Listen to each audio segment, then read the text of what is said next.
I've had to learn so much and just be honest about the good, bad and ugly about me. From a brotherly perspective, how do women actually cultivate those safer relationships with men? To me, it always comes down to this as a foundation of you didn't feel safe, so therefore you moved mad. What is something that you wish women understood? I'm making this bread, I'm the man, and what I say goes. I can buy these things, but you want to buy these things, you got to check with me. Hello and welcome to the To My Sisters podcast. I'm Renee. I'm Courtney. I'm Claude. I'm Kenny. Ooh, the bass. Ooh, the bass. The bass. The men are in the building.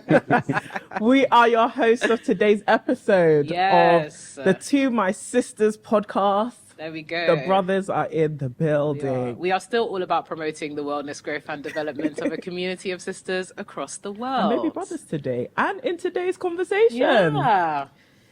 Why do men move mad? We've actually got some men who we love and admire, our actual friends and people who have been key players in our journey, not only as TMS, but also as individual women with us today. Yep. Do you want to introduce yourself? Yeah. Let's start with Claude. Cool. So I'm Claud Williams. I do a lot of things. I don't know if I'm going to go to each of those today, but essentially entrepreneur, director of an organization and board member. Wow, Thanos. Sounds like cash money. That's a good one. Yeah, I'm Kenny Mafedon. I'm a husband, an author of That Peckham Boy. Come on. Also run a company called Clearview Research. Entrepreneur similar to Claude, and sit on various boards. Wow, Thanos. Men of stature. Men of stature. MOS. We couldn't make the first appearance of men on this podcast any less than this kind of caliber. Honestly, because, the girls would have been watching. Yeah, we're not here to promote riffraff. So I think a good place to start is to discuss how we know each other and how, because a big thing that comes up in this podcast space is whether men and women can be just friends, right? And the use of that and whether it's even possible. So how do you guys know us? Why do you love us? And what are your thoughts? That wasn't a setup at all. No, that wasn't a setup. Genuinely, why do you guys love us? It's definitely. not to put any subliminals in your mind, but be percolating. Yeah, be thinking. And what are your thoughts on the whole, can men and women just be friends? Yeah. We can start with Claude. I'll put you on the spot. No pressure. How did I know you both? So we were talking just before we started recording, and I met Renee many years ago at a ACS leadership type conference situation. And I followed you on social media for a while. And then we met when you was hosting a live stream at one of my events, I believe, back in the day. But I think beyond that is what I've kind of realized is the circle that we move in is pretty small. So sooner or later you end up meeting and bumping into people, and as long as they're good vibes, you ultimately get along with them. Your second question, the leading one, why do we love you? I'd just say because you're both amazing people, in all honesty, and this is long before you started your podcast, seeing what your character was, seeing what it is that you're trying to accomplish, seeing how hard you work. As I've always found that really admirable. And on top of that, not only are you accomplishing things in the real world, making a difference in people's lives, but your internal lives is minimal chaos, which is great. I won't say no chaos, but minimal. But beyond that, you can always see how much you're striving to be better people. And I can always get behind people that are moving in that way. Oh, thank you. Love that. It sounds like you said that question in advance. He came with notes. He was prepared. I'm like, wow. So how did I meet Courtney? So we met at one of our friends' event. This is years ago. That's a long time. 2017. Yeah. Before then you came after Renee. Wow. It's usually a package deal. Wow, just emerged. It's usually a package deal where you see the one, the second comes quite close. But in terms of answering the second question, I would say both of you're a formidable force. I feel like just engaging with you, I love the vibes, the spirits, and also at your core, I know faith is a big part, and I like the fact that you don't hide that as well. And I think a lot of times when we think about success and achieving, a lot of times, particularly in this culture, it's really about me, and you lot focus on we, which I think is very important, and also not being afraid to talk about God, your faith, and for me that's important. And coming back to what Claude said, character, and I feel you're both great examples. If not, this wouldn't be growing the way it's growing, and you wouldn't be having the impact you're having. So yeah, definitely. So that's why we love you. Thank you Wow, for the we didn't affirmation. pay them to say that, guys. That was off the cuff, so that's great. But I guess it would also be really lovely to hear how both of you guys know each other, because obviously you guys are not operating randomly as like individuals, but you two actually know each other quite well. So talk to us about Brotherhood and you guys' relationship. Yeah, cool. So me and Claude were, well, technically we worked together on two different ways. Spaces, So one yeah. in terms of my organization works with his organization as director of working together for some years on that, and separately also part of a character builders community as well. And so been doing that journey together for the past couple of years, and yeah, that's the short version. 'Cause I know you don't have any questions, but that's the short version. And actually, I was saying as well, one of the many things that Kenny does is he has an organization that helps people to get onto board roles. I took part, I think it was in your first cohort when you did that, and that's where I met one of my mentors. And yeah, every now and again, I also show up on the program now to give some advice to people that are trying to make that change in their life as well.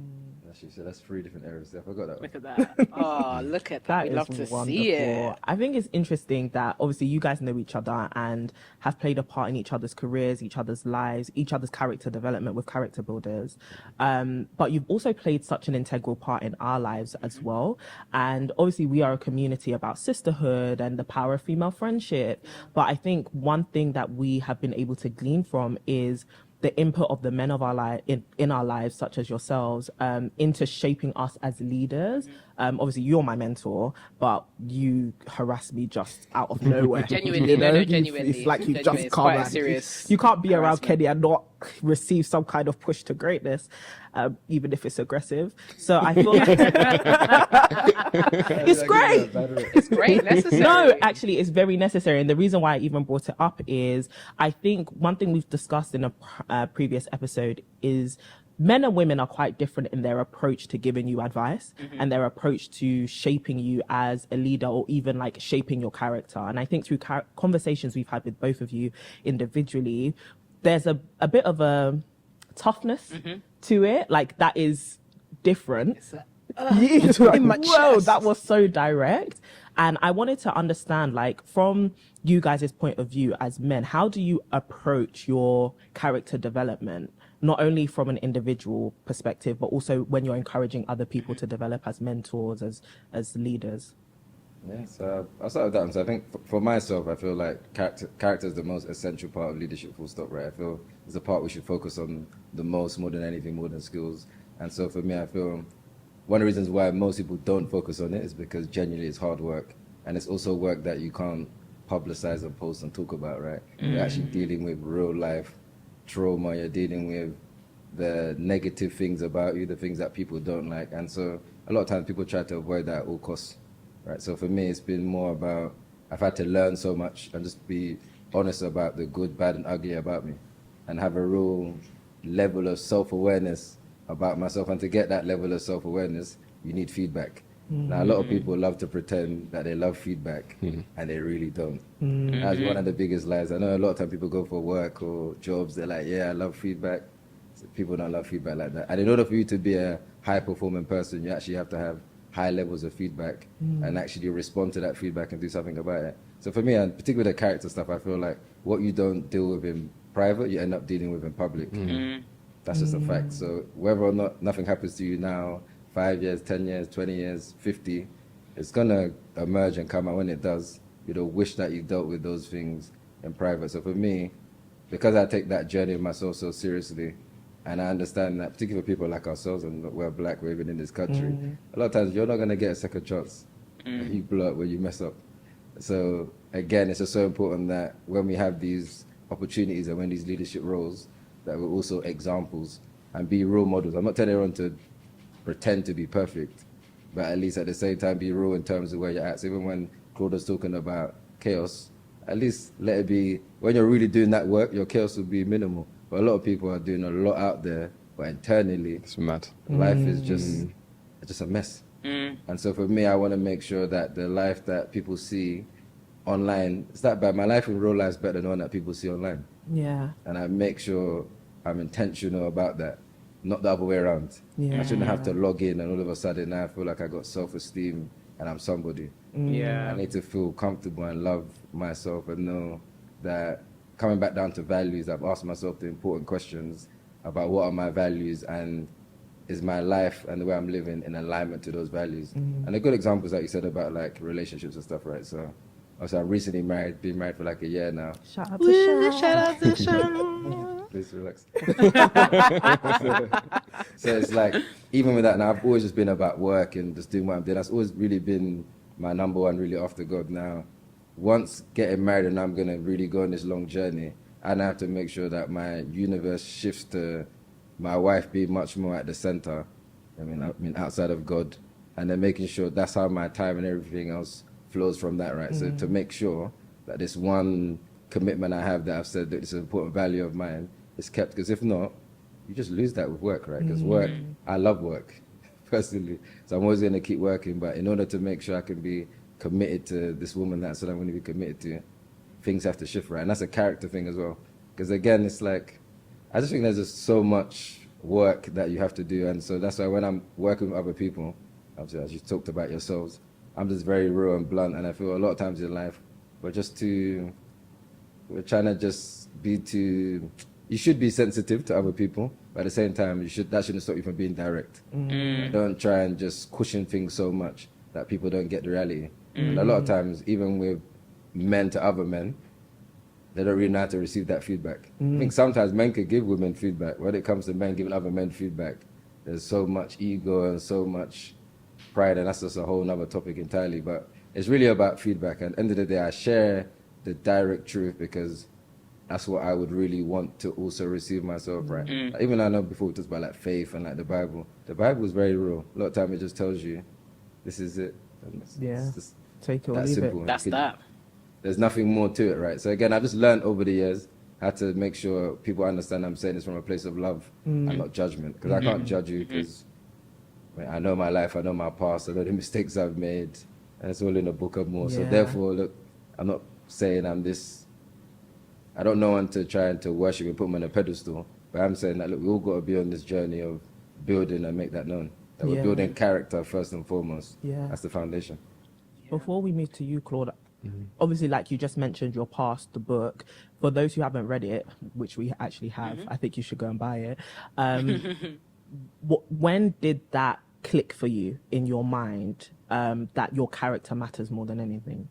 So I think a lot of that was to do with later on in my life, just understanding the importance of accountability, right? And learning that I need to be accountable for my actions and my decisions and stop trying to blame other people or other things that have happened to me, and understand, look, I just got to be accountable. Once I learned accountability, working on my character become much more easier because I stopped looking for anyone to blame and I just took ownership over my life. That's it. A lot of times, I don't know, you grew up in the hood, so I grew up in Peckham, you complain, oh, the area, my dad wasn't here, or this or that. And these are all valuable and valid things, reasons, but at the same time, that can't be your excuse.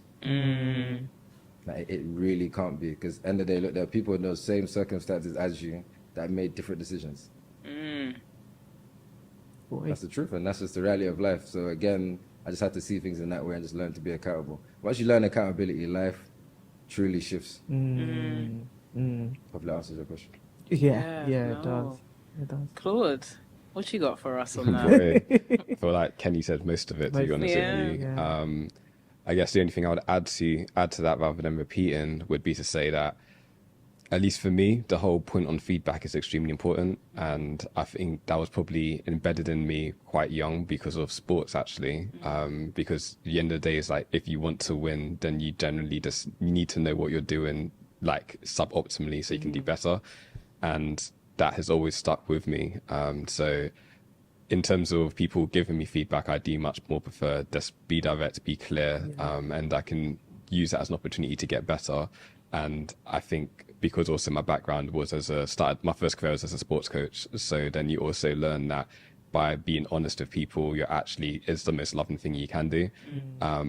And I know with you, Courtney, you do tend to, when I give you feedback, only remember the tough side of it. But I would say 80% of the time I'm being very soft with you. But Wow. but this is the key, is that you remember the 20%, and so that's the reason why sometimes you do have to switch up. Like be gentle, be soft, give people time and patience, definitely. But sometimes you do also need to make sure that what it is that you're communicating is going to land in a way that is going to stay with the person and help them to change. Yeah. So that's that side. I also think it's easy to think, because both me and Kenny are men, to think that men will give you that direct or like harsher feedback, etc. I think that's less to do with us being men and more to do with just who we are as people, because you'll find women that will do the exact same thing, and you'll also find men that will do the opposite. Yeah. So I think, and this is probably like a precursor to where I think a lot of this conversation will go today, is that there are obviously differences between men and women, but I think those differences are not as pronounced as we tend to think they are. And a lot of it is less to do with gender and more to do with essentially who the individual is. Yeah. So yeah, and I have a feeling that that's going to be a theme for a lot of the stuff we discuss later. Facts. I love that. I love that. I guess to flip the initial question on its head, obviously we have a thriving community of sisters, of women. Women have played a really big part into building what the sisterhood is, but also building myself and Courtney, building our friendship, building our relationship. As a precursor to the conversation, who are the women in your life that you can attribute, certain character development that you've had? Who are the women behind the men here? So I'm going to start with Claude. Claude, who are the important women in your life, and how have they shaped your perspective, your life? Super dangerous question. Oh, danger! Because if I miss somebody off, then the consequences are dire. So what I will do is I'm not going to try and list them all, and I'm going to say, other than my mother, the woman that I think had the biggest impact on my life was actually my grandmother. So for those that don't know, I'm a twin. And when my parents found out that they were having twins, they was like, we need support. It's going to be too much work in addition to the other children. So my dad's mother flew over from Jamaica to the UK to help raise me and my twin sister. And that meant that for up until I think starting secondary school, she was pretty much like not the primary caregiver, but very close to being my primary caregiver. And the thing about her is that she was just filled with so much love, and love, joy, happiness, patience, peace, etc. And I would say for the first 11, 12 years of my life, I just had so much, like having that poured into me so consistently every single day, almost every hour of every day, I think really shaped who I am as a person today now. Like, it is why I'm so patient. It is why I am like loving, joyful, kind, etc. But also she was extremely wise, and she would just pour that into me as a child all the time. So I would say the foundations of who I am as a person, even if like at times it gets rocky or get knocked off in different directions, the reason I always come back to this version of me is because I think that's what she just poured so much into me to be. And yeah, like I definitely recognize that as a ridiculous, unfair advantage and privilege, because that's not going to be most people's story, but it's mine, and I'm extremely grateful for it. So yeah, other than my mum and my siblings, etc., I would say my grandmother is by far the most influential woman in my life. That's beautiful. That's so beautiful. I love that. How about you, Kenny? Yeah, so I'll say for myself, so interestingly, a lot of, I'll say my professional career in particular, there's definitely been key women at different points, particularly in the beginning, who very much opened the doors, gave me opportunities. And for me, to be honest, that can be very different to a lot of people's journeys. So a lot of people's like other men, whereas a big part of the beginning of my career was consecutively women who therefore opened the door for me to get opportunities. So, and particularly when I think about even just my career in terms of just creatively or whatever else it may be, I think about even doing my first report, like Auntie Pat, Auntie Dan, different people who I know have just been female figures in my life. So yes, I would say they've been very instrumental. Yeah. Honestly, my mum, of course, but again, like I feel like that one is too much of a given that we could take up the whole show.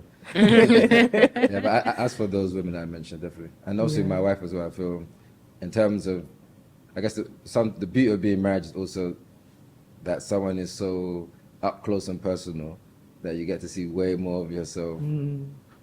That you realize actually this part of yourself is actually irritating or jarring. You see other things. And also you actually get someone who come back to the character stuff that can help you to see things that actually sometimes people just haven't got close enough to even be able to tell you that because they've not had to be so intimately close with you in that sense. So again, that for me is such an advantage because you also have someone else who's constantly looking out for actually you might need to work on this. So again, it's having that, I would say it gives me a big advantage. You actually have someone who you can also bring those difficult questions to and be able to know that they're genuinely going to answer this in their best interest. And I would say that's definitely it's a big win that I think a lot of times, I know this generation of marriage is a whole nother topic, but that's a big advantage.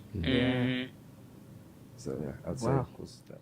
To the brothers listening, go and marry quickly. That was the lesson that I learned from that. But even with that, though, let's talk about the gender wars. Yeah, that's primarily actually why you're here. Yeah, it's nice to hear about the lovely, wholesome upbringings and all of that. Great. But, just to make sure that everyone knows we have reputable men on the show for this one. Yeah. But the streets are a mess. And I know, like, we've had individual conversations, like, behind the scenes about the dating scene and obviously internet culture as well, and the rhetorics and narratives on social media regarding men are this, women are that, dating doesn't work, marriage doesn't work, and you can see people kind of turning away from marriage. And like you said, it's a whole topic in itself. But guys, plain and simply, what do you think is going on? Like, what is under all of it? The whole, even when we put up the question box on Instagram to the sisters, even when we put on the Instagram, the question box to the sisters to ask questions for the guys that were coming, all of it was, why are men moving mad? Why are you guys liars? What's going on? Why don't you want to marry? We didn't even introduce who was coming on the show. We just said we have men and said, why are men this? Like this. Oh, and genuinely, obviously, there's that comment saying men are from Mars and women are from Venus. And it's like, okay, we need some understanding. But I think to lay the foundations, what do you guys think is going on with this whole gender war stuff when it comes to dating? Yeah, I'll jump on that one first. Yes, please, because we talk about this like on a weekly. So it's not the answer that I normally say, but it's something that I reflect on a lot. And I think when it comes to relationships, dating, all of that, what people don't quite realize is the environment or setup or the societal situation that is actually happening at the same time. And to say it quite simply, I think it's a combination of capitalism and patriarchy has created an environment where this is just never going to work for anybody. I know we think a lot of the issues that we face are new, but they're just not. These have been around for as long as people can really remember. It's just that we don't really talk about it previously or talk about it this openly. And I think one of the things that has changed in society is as women have become more empowered and more free, they have now way more freedom to discuss and talk about their side of the equation. So I don't think these problems are new. I just think that we're now just having the conversation more openly. And then when you add social media to that mix, it makes it easy to see what other people's thoughts and opinions are. But yeah, like in a nutshell, the environment that capitalism creates and the environment that patriarchy creates doesn't work for anyone in reality, or I shouldn't say anybody. It doesn't work for anyone who isn't a wealthy, middle-class, white, middle-aged man, really. That's the whole of those two systems set up for those people to win. And if you're not within that, then yeah, you're going to deal with the consequences. And one of those consequences is the mental, the emotional, the financial strain that it puts on an individual, which then that trickles down into how they then relate with each other in terms of relationships. And then when you throw in the trauma that leads to over generations and generations, then you end up in the situation we are in now. So I think until we have the awareness and I guess consciousness to see like this is actually the enemy you're dealing with, it's not the person opposite you, it's not your brothers or your sisters, but it's the general actual environment, it's a system, then it's already going to be a lost cause because you're legitimately fighting someone who's suffering as much as you are. And as long as that's the case, then you're never going to win. What do you think? What do you think, Kenny? Do you know, it's an interesting one.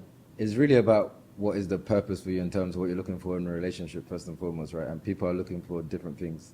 But I would say fundamentally at the core of it, people genuinely want like intimacy, but not, I'm talking about sexually, by the way, but genuinely.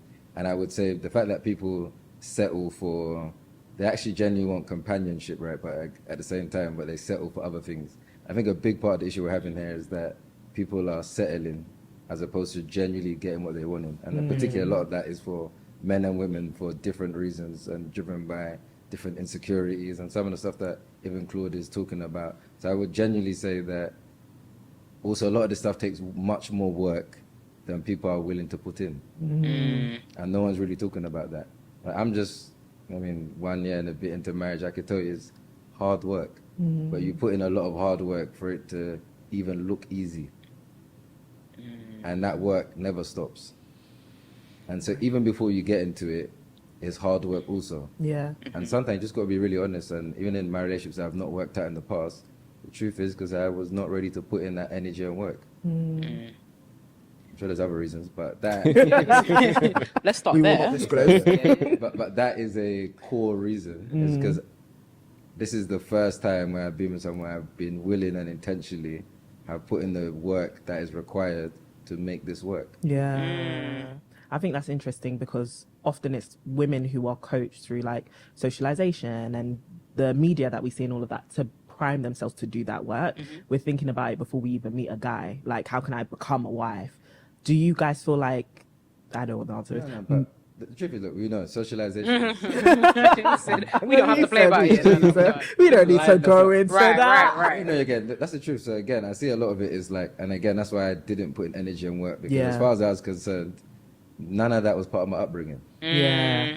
There was no conversations. And I talk about like whether my dad or other people, it's like, when it comes to women, these are the key things that really matter. Yeah. Are you thinking about this? You think about that? It was just about, you just got to keep her happy. Yeah. Yeah. Even just to keep her happy, it takes so much. There's catalogs and different things you've got to be doing to even understand. But again, that's the brief is so simple. Yeah. Keep her happy. And then sometimes people feel like a lot of times keeping happy just means, I don't know, just sex. So this is the something. It's the way you're going to do it. But actually, again, there's much more to a relationship than sex. And a lot of times because people obviously have the sex, it blinds them to everything else in the relationship and all those other needs that are really there. So again, as I said, it's really about the purpose and what you're looking to do. Now, if your purpose is obviously marriage, then at the same time, now I'm going to speak to more the guy side of things. Yeah. This is where the accountability and everything else comes, right? Because in marriage, and depending on your context, obviously me, I'm a follower of Jesus, so that's my... Don't worry, we give the disclaimer every So day. again, it's much more actually, if you understand the responsibility on you, then actually it requires a level of accountability that means that therefore the work and everything else, and when you think about what it means to be a husband, it's about, again, you keep your house bound together. That's a whole different type of responsibility. The weight on men actually is significant. In order to respond to that, that requires a lot of work that doesn't even involve the sisters in the first place. That's just work that you got to do yourself. So I would say a lot of times part of the challenges is that a lot of particularly sisters are looking at men, they might be grown, but they're still children. And it's only when I stopped thinking, acting and reasoning like a child and I left those things behind me, that's when I genuinely became a man. And I feel like you can't, until you do that and go through that process, that's why you're having all these issues. Yeah. You're with kids, you're with other men that don't even believe in accountability. Again, for a lot of the sisters, a big red flag is when they show me a brother do whatever, I'm like, okay, who does he listen to? First and foremost, if this guy doesn't listen to anybody, I already know this thing has finished. Because that what Claude said like before about the chaos, you're going to have problems. When you have problems, if he doesn't listen to anybody, then that means he's that God in that relationship and that's it. And so again, when we talk about submission, all these things, and I get why women feel like, why am I going to submit? If I just submit to someone who thinks or acts like a mini God. And this is why I say the accountability thing is important, right? So again, it's important that my wife knows I'm not just accountable to you, also I'm accountable to God, but I also got other men around me that will hold me accountable and will not aid and abet me in doing some fugazi stuff. Not This is the real life. It's true. Not the But these are the things that you have to put in place. And you also got to know yourself, right? Because Yeah. temptation, all these other things, these are all real, right? And like what Claude said, a lot of these things are not new. They're just manifesting in new ways. Right. But these are not new core issues that we're dealing with. So again, as I said, it's about the work. A lot of people are not willing to put in. If you asked me before, I don't know, pre-marriage counseling. I'm thinking pre-marriage, what am I doing with pre-marriage counseling? I'm going to sit down and it's like, why would I do that? But again, as someone who's now gone through that process, I understand, like, of course I should be doing pre-marriage counseling. Like, talking about, like, Renee, even like driving, it's like people spend more time learning to drive a car than learning about marriage. That's wild. And then you wonder why this thing is, why you're just crashing. Yeah. I would say the other half of the equation is that, yes, like as men, you do have to 100% prepare yourself. But I'll also say that a lot of preparation that I think women think they're doing is not always as effective as they think it is. Right, talk to us The girls are here to about it. listen. Well, I'll just wait for Claude we're to say. taking He said, I'm not trying to catch the strays. Well, talk about our... It would actually would have made more sense for you to say this because you're safe. no, like, no, man's got the protection. But what you're saying is important. I'm definitely going to make sure you land there, because I do think it's important. Just because you feel that you spent so much time in preparation doesn't mean that you can prepare it properly. Yeah, 100%. That is the truth, right? Yeah, Be going So 100%. again, it's like someone, it's like, obviously we're writers in that way.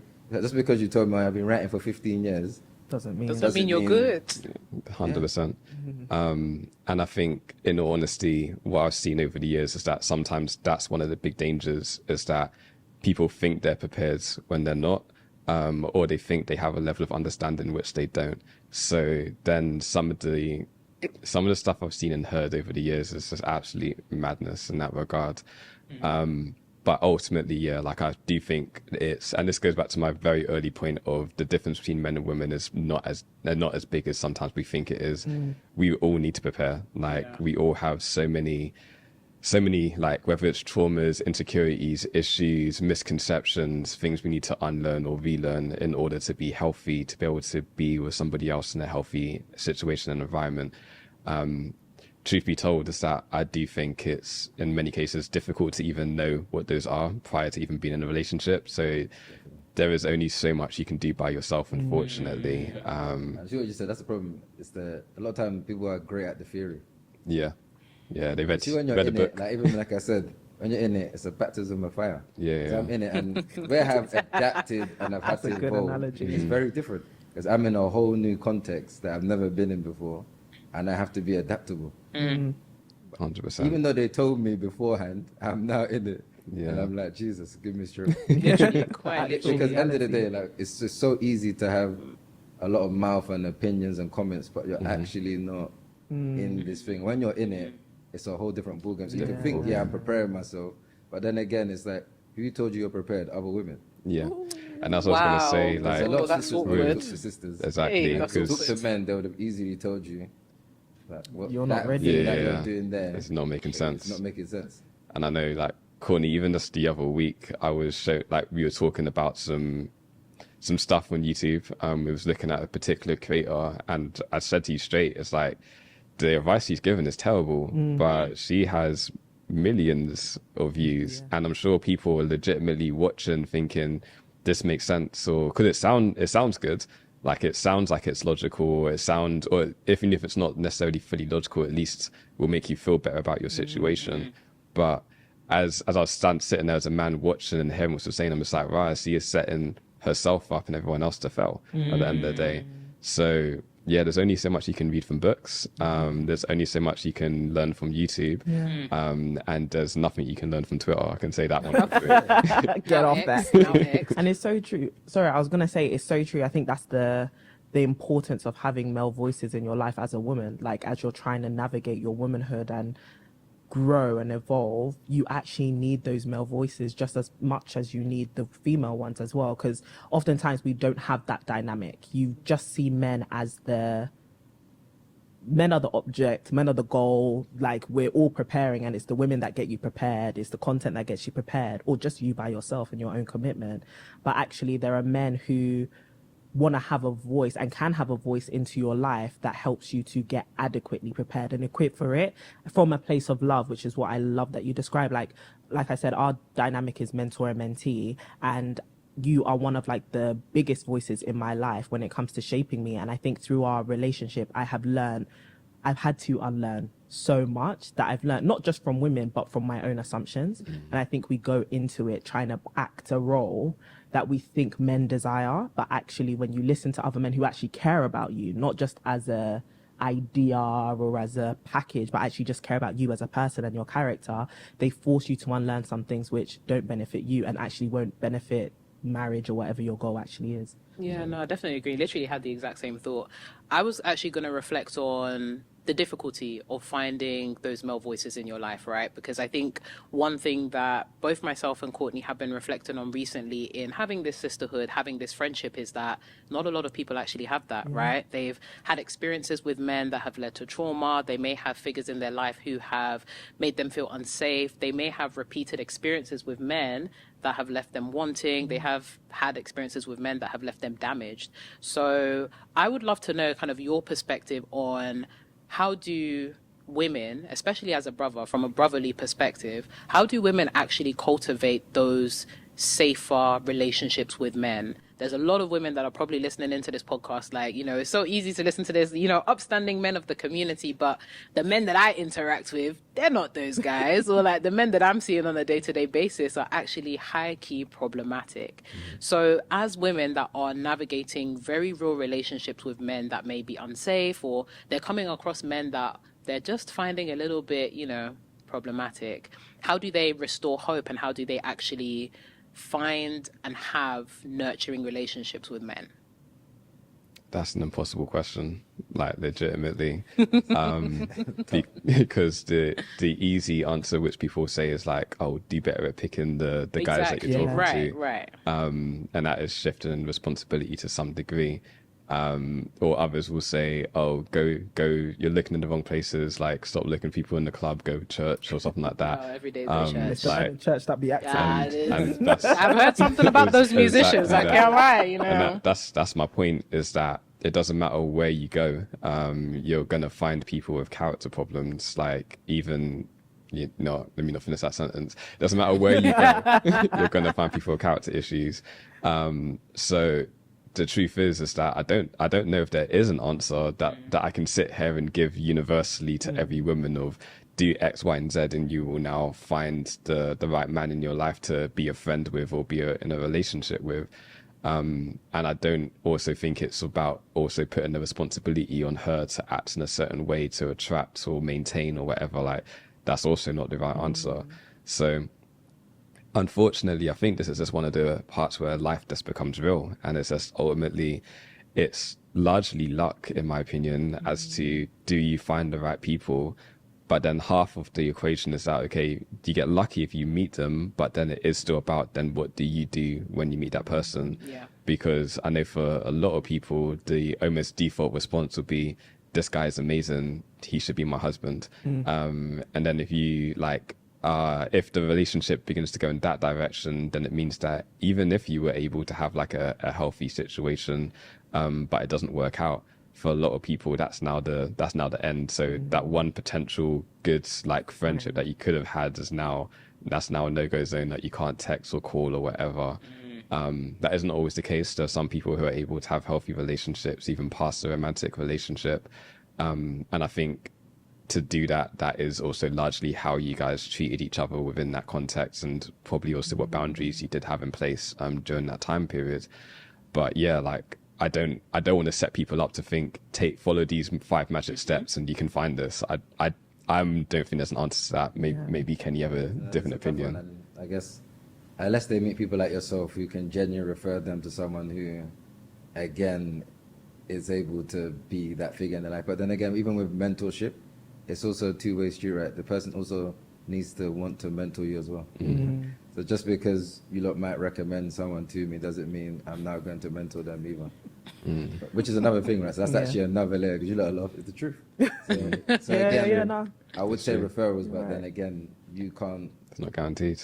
There's no guarantees there. But I do think one thing which Claude mentioned, which is important, is again learning the boundaries, right? So again, if you do want to have particular relationships, the places you meet and stuff like that, these things can all help to positively influence the type of relationship you're trying to to build or create. But again, even with that, there's no guarantee. No guarantees. I mean, look, I've just seen too much in this life. 100%. And so again, it's a very difficult one. Yeah. But I think it's actually good that you folks are being honest about that, right? Because I think oftentimes a lot of the narratives that we have online, or when we think about how women are coached into thinking that, you know, it's their fault and that the responsibility is on them to bring people into their life, when the reality of the situation is sometimes life actually deals you a card and you have to do what you can with that card. I think as frustrating as that can be, it can also be quite liberating knowing that actually it's not your fault that there are bad people or bad apples around you. That's actually a fruit of life. But then even in that situation, there are a couple of things that you can do to navigate that. But knowing that intrinsically, this isn't necessarily a reflection of who you are as a person all the time, right? And I think especially a lot of the women that we've had, you know, as part of our community have felt that way, that personal responsibility for the failure of relationships, or that personal responsibility for the trauma that they may have experienced, that victim blaming. And I think it's important for women to know that it's not always their fault. That's not always their fault, for sure. And I think one of the things which you mentioned earlier, which I think is just also important, is just also recognizing that the danger of having blanket views. Where it's like, because I've been traumatized, I've had this experience, now all men are this. And I would say that is part of when you talk about the gender war, which I think is very dangerous when we live in these ultimatums, like men always do this or never do this. Extremes. And it's never like that. And I think when we begin to be much more truthful, that actually maybe it happens a lot, but let's not say all. Right? Or it just happens every now and then, but let's say that it never happens. And I think actually just being a bit more nuanced about the reality does definitely help, because if not, if you walk around with that perception and that reality that all men are something, even when you meet this great person that's ready to mentor you and support you and pour into your life, you'll miss out on them because you live with this worldview that all men are X. And a lot of the sisters that are losing out, a lot of them tend to have those views about all men are this and that. 100%. And also, as someone who's highly tuned into what people are saying, the very minute I do detect the all men are X or all men are trash or whatever mentalities, is like, I'm not even going to try and fight that battle. Like, honestly, it's good luck to you with that. I've got a lot of things to do. So, and it is not necessarily the nicest thing, but at the same time, it's like, when you're trying to do so much in this life, then you have to remember that, similar to the point of Kenny, like, am I going to mentor you? Am I going to be your friend? It is also like an equation I've got to run on my end. It's like, is this worth it for me at the end of the day? And like, if you're going to walk into a scenario with all this like baggage or toxic mentalities and X, Y, and Z, it's like, it's no one else's job to fix that within you. And if somebody is smart enough, then they will not do that. I think enough people have tried the whole Captain Saver Sister. Not Captain Saver Sister. I'm an edited version. Right. My God. Might have to be the title, Captain Saver Sister. But yeah, enough people have tried that and like been burnt by that. So like, hopefully if they've learned and matured, then they'll recognize the signs very quickly. So to some extent, no, it's like, you can't be blamed for all the issues of society that have happened to you. But regardless of what has happened to you, it's still 100% your responsibility for you to focus on your own healing, your own growth. And I think it's only when you're able to really understand those two things of don't blame yourself, but take accountability for your life moving forward. That's the only time when you can really get to a certain equilibrium where you can actually receive that relationship or that love or whatever that might be. And I will say this once again, this is not exclusively for women. This is very much so something that men have to do as well. And yeah, I think it's just that level of understanding, that accountability, that patience, and that love for yourself. That's when you can create an environment where you can have healthy relationships with the opposite gender. I think that's so good. And I think it lends well to this thing about understanding, right? I think the reason why the gender wars exist is because people are really struggling to get understanding. So they're coming into it with a lot of assumptions, and I've heard this, I've seen this, I've come to this conclusion. And there was a question that we got on Instagram, which is, what is something that you wish women understood? And I kind of wanted to take it in the direction of what you were saying earlier around patriarchy actually doesn't benefit anybody apart from one specific type of person who none of us in this room actually are, and how that affects dating from the male's perspective, right? So from you guys' perspective, how have you assessed that, like, operating within patriarchal systems has actually maybe positively or negatively affected you when it comes to that outlook on dating, and that you wish women understood that that's the outlook you're coming from, if that makes sense? Yeah, I'll jump on this one first. Now, I'll talk for both myself and Kenny to some extent, in a sense of, even in the game of like patriarchy and capitalism, like, you are looking at two people who could have won that game. Like, if you look at us by the standard by which people are judged in that regards, like, we're both doing well in terms of our careers, like, we're both doing well in terms of the reputation, influence, etc. that we do have. But even within that, we have to some extent divested from that to focus on what matters, which is our characters, our relationship with God, and who we actually are when we show up. And I think one thing that has been like a difficulty that I've definitely ran into more than once is, if you are still, as a woman, like, in the mentality of like just capitalism, just patriarchy, you just see the career, you just see the income, you just see the influence and the status and all of that, and you miss the actual person on the other end, then it's a very dehumanizing experience. Nobody wants to feel the same way that a woman doesn't want to feel that this person's with me just because of the way that I look, because of my body, etc. Like, a man doesn't want to feel that you're here just because of his like financial means, essentially. Because what that will mean in both cases, for a woman, the very minute the body disappears, then you're moving on, and for the man, the very minute your financial situation changes for many things out of your control, especially as a young black man, there are many things that could happen to you that you're way more susceptible to. And that's a dangerous place to be. And I think until we are able to give each other that space of safety of like, no, I'm here because of you. Like, it's, those other things are really nice. They are important. I'm not saying that they're things you should ignore, but like, ultimately, I love you. We need the Like, cash. We need the cash. yeah, no, 100%. But ultimately, I love you because of who you are. I love you because of the way God made you, and I love you for who it is that you're trying to become, and I can see you on that journey. And until that safety is there on both sides, then I think all of those insecurities that we talk about are going to find a way to keep on surfacing and bubbling. And I think even when you do have that safety, those insecurities are still going to pop up, but then it then gives you a healthy and strong foundation in which you can both like face them together, support each other, and get through that. But I think until you are able to see the person in front of you, like, experience them fully, love them fully, and let them understand and know that I'm here for you, then I think we're always going to have a lot of these struggles and one from another. And like, when I see the madness on both sides of what men do to women and what women do to men, to me, it always comes down to this as a foundation of, you didn't feel safe, so therefore you moved mad. And that's what it seems to me, the problem that happens over and over and over again. I love that still. Definitely great points. And I would definitely just touch on the safety part. I think that's very important for me. Because when I think about getting married and people are like, oh, like, why did you marry, like, Shan in particular?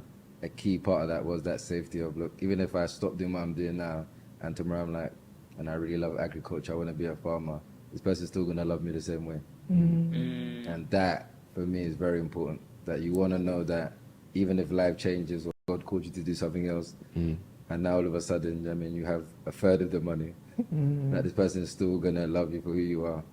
And a lot of times, that's not the truth. It's not the case. That's the reality. That if those things go, we know that the woman might go also. That's very real. It's so real. Yeah. She's packing her bags. So again, that safety is so important, and it should never be like, people should just understand just the importance of that. And if you both have that safety, and I think coming back to your point about patriarchy, I think for men in particular, what it's done for me is just made me more conscious about the power dynamic that exists. And if we really want to talk about, I mean, dating and marriage and everything else, and we want to talk about money, now if in a patriarchal society you earn more and you are this breadwinner, if that is the case in your context, obviously a lot of society is shifting now. A lot of women are making more money than men. That's a whole other topic. But I would say even in that context now, in a patriarchal sense, because of that economic power, you always felt I can do whatever I like because I bring this important thing that's very important to the table. So that means I can do other things even if I'm not honoring my vows by doing them. Because I bring this money, it gives me the right to do it. Because fundamentally, come back to what Claude said, I also know you're really kind of here because of this. Now, obviously, some women are definitely not, and they're really there because they love them. But the point is, it's made me conscious to see, like, even with money, this is our money.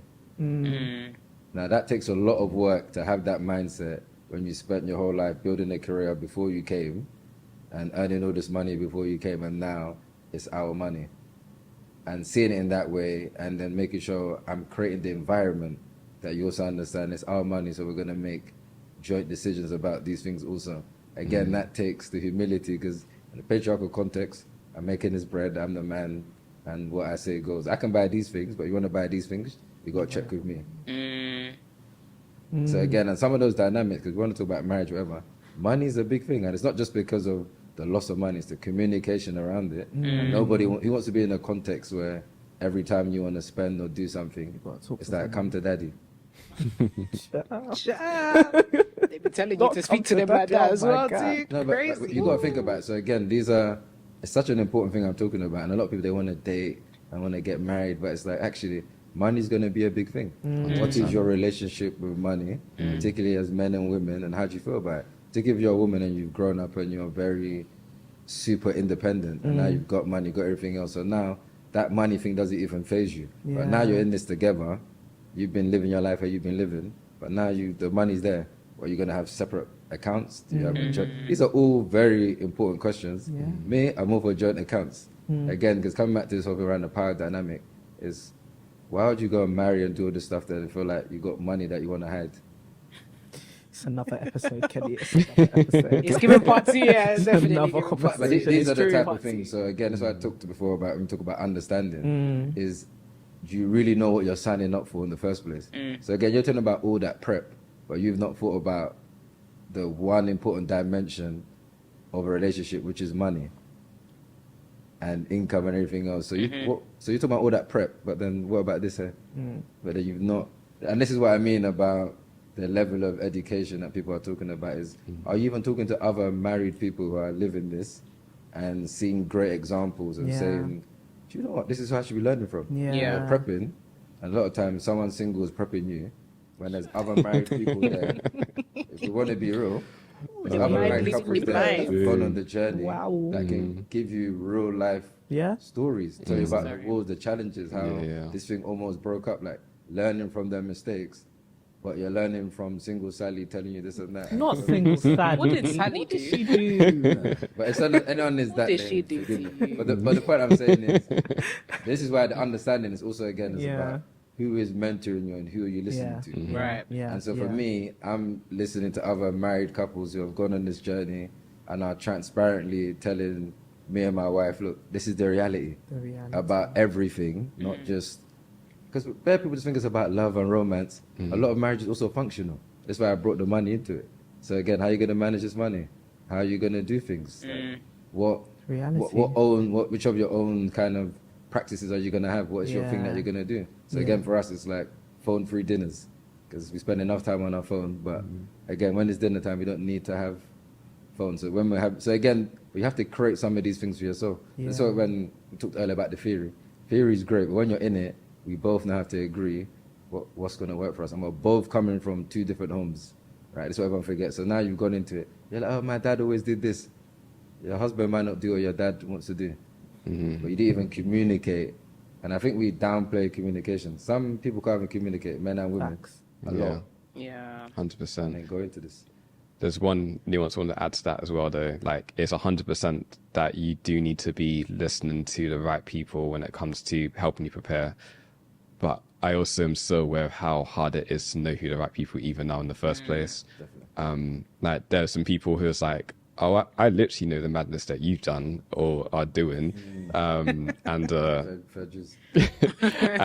actually out here giving like meaningful advice, whether that is about relationships or careers or money or whatever it might be. And it's like, I feel so sorry sometimes, because like, you can't see what's happening unless you have like that actual insight into that specific person's life. then you can't know that what they're saying is not based on even their own reality or any reality sometimes. So there is still a level of nuance there where you do need to really try to understand who it is that you're taking advice from. Probably one of the best things you can do is go find people that are in marriages, or sometimes you've been divorced, and then you can see the realness there. I come back to your point. Like, one of the things which I think is important is just being able to understand the importance of discernment. Yeah. But then also, you see, for me, the people that I really love listening to are the ones that tell me about the things that have gone wrong. Yeah, Like, right. what people forget, the reason why I even sound like myself, being able to engage with so much people in the book and everything, I'm happy to talk about the things that people feel would be shameful to talk about. Yeah. No, you really do. You see You people really do. So again, and so those are the types of people where they're telling me like, damn, do you know, we almost actually got that divorce. You look at them like, rah. Because end of the day, it just shows you that this stuff here, it can happen to anybody. Divorce can happen to anybody. You can put in all the work and it can still Happen. you can still arrive at that place. But again, Yeah. it's just look for people that are happy to tell you about the other side. Yeah. Not just the people that tell you about, you know what I mean, the things that went well. It's like entrepreneurship, right? It's a good example. I will run away from anyone that just makes it look like, look, you just do this, be motivated, you know, just wake up at this time, do this, do that. Because the reality is that actually, what's your relationship like with rejection? You're gonna get a lot of it. Like, you know what I mean, what's your relationship like with just failure? Different things. So again, unless you're telling me about the times when you just had 40p, or the time, like, Realist rap. or the times when actually you couldn't even, you had to sell your car. I'm just not. Again, I need to know about what went wrong, the hard times. If people can't share their hard times and then painting some picture, I already know those people should run away from. There's a lot of people that give them that advice. They never tell you about what I learned from not being transparent with my partner, what I learned about actually not sharing something that maybe should have shared. You don't see those videos come up. Yeah. It's But true. this is the reality. They're being hidden by the algorithm. It's true. It's the reality that people are living. It's always It's like true. what Claude said. People come and they tell you 5 steps to do this, 5, 7, but It's not like how that. do you deal with the bad and ugly Yeah. that genuinely exist? That's good. That is So so good. good. This has been Oh. such a good conversation. Honestly. And it's giving just part one On- to a collaborative podcast. It's a mini series of you. Mini-series. But honestly, thank you guys so much. And I guess the last thing is we've been asking all our guests to leave us with a to my sisters something, whatever you want to add to it. So a message to the sisters from the brothers. So If you want to start with to my sisters and then your message, that would be wonderful and I'll excellent. let Kenny go first So this what's time. his message then? this We've been on this podcast. podcast for the last couple To my years now. We sisters, literally go you and know, listen to our podcast. What to say? But I think, okay, from this conversation, Yeah. to my sisters, men are more than just husbands, they are brothers. I think it's looking at the men in your life, not just through that lens of, oh my gosh, is this the guy? Is this the guy that I could be with? And just, let's be friends. Let me understand you as a human being. Let me understand the way you're thinking, the struggles you go through, see the behind the scenes, because it humanizes men in your eyes. And hopefully then when you do, if you is that you're pursuing a husband, when you do meet your husband, you see him as a person Yeah. and not just as this idea you've had in your head. I love that. Yeah. I love that. I guess mine would be to my sisters, there are men that exist there that are willing to do the work. I think sometimes as women, we can think that because we have the personal responsibility and a lot of the relationships that we have, that we then have the personal responsibility to do the work in relationships. And I think this conversation has reminded me and really reiterated that there are men that are willing to do the work, but also the work doesn't just fall on women to do, but us as individuals within communities, within relationships, you need to be working with people, both men and women, that are willing to actually do the work. I feel like they just took everything that you would have said personally. Guys, we need something from you guys, a tidbit of encouragement, affirmation, especially I think it's really important to hear from the brothers Yeah. because Alright. we've That's been fine. doing a lot of talking and Yeah, that's important. I'll go there because Claude already said it has to be me first anyway. I would say so. To my sisters, you are loved. You're more than enough, and I think it's just important to take from this conversation just the importance that men are not all or nothing when it comes to these different things that are talked about in society, and just to be hopeful, and to also make sure that, in particular, when talking about looking for a husband or whatever it may be, also making sure you're looking for someone who's willing to commit to the journey and put in the work. And I really want to stress the importance of doing the work before you get into the thing, not just when you are in it. And making sure that, again, you're being discerning about the people who you're actually listening to and taking advice. I think that, for me, is one of the key takeaways from today, that actually there is great advice out there, but just to be discerning, to understand who should I be listening to, and is this someone that gives me a clear view on things, as in shows you both sides, or is it just someone who just shows me the positives? And again, making sure when we're looking at people, they're sharing their own reality and not just realities of others that exist, because those are the people that you can trust, that are being authentic. And again, to my sisters, you need to listen to this podcast. Come on now. An endorsement. A cosign, if you will. A cosign. There you have it, folks. We're getting letting him go first now.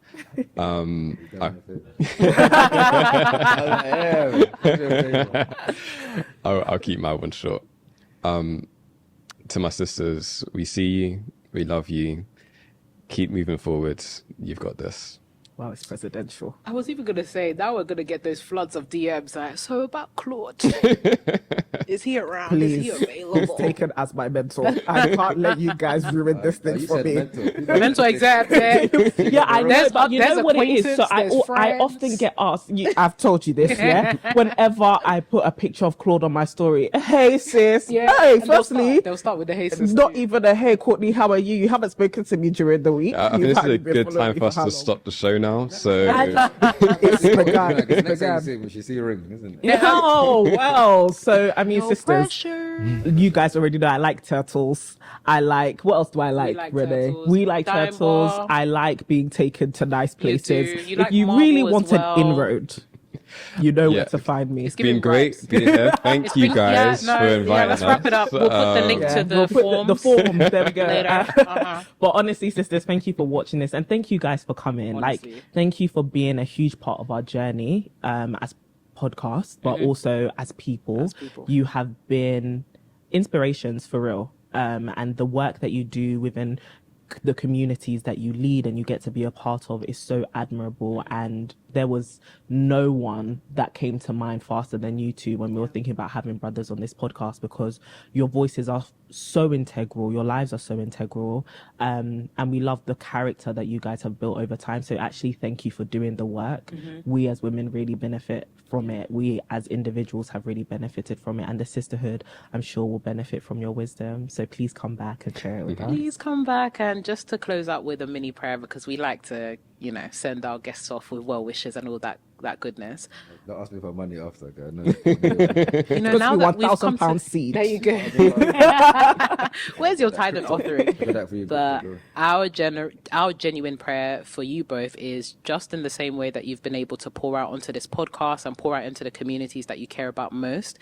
We really pray that God replenishes your hand to a place of overflow so that you can continue to do that work of pouring out, and that you can actually continue to do the work of not just raising up men, but actually raising up women in your community to do good things, but also to do God things. And I also pray that God would actually make sure that your hand is always and consistently full, not just in terms of material things and material things that we can have in our hands, but I actually pray that God continues to fill up your characters, that you continue to be delivered and you continue to be raised up as men of this generation that actually have a voice that would speak to the hearts of people. And I also pray that even in all of your endeavors that you would be blessed both in your going and in your coming. And we also thank you for just sharing your wisdom on this podcast, and we pray that this would literally be the gateway to many further opportunities for you to be able to have that influence and to be able to speak to so many other people. And I really pray that God continues to minister to both of your hearts, and you continue to grow in wisdom, that you continue to grow in clarity, that you continue to grow as men of the kingdom, but also men of God, to be able to be transformers in this generation. Amen. In Jesus' name we pray. Amen. Amen. Well, sisters, you already know where to follow us at To My Sisterhood literally everywhere. Sign up to the mailing list on tomysisters.com. Let us know if you're feeling these guest episodes. You can follow these two individual men, but as you heard, act well. Don't go there and embarrass us. Yeah, don't do go that. there and embarrass yourself. Pray. Yeah. So but we'll talk to you in our next episode. As always, keep glowing and growing.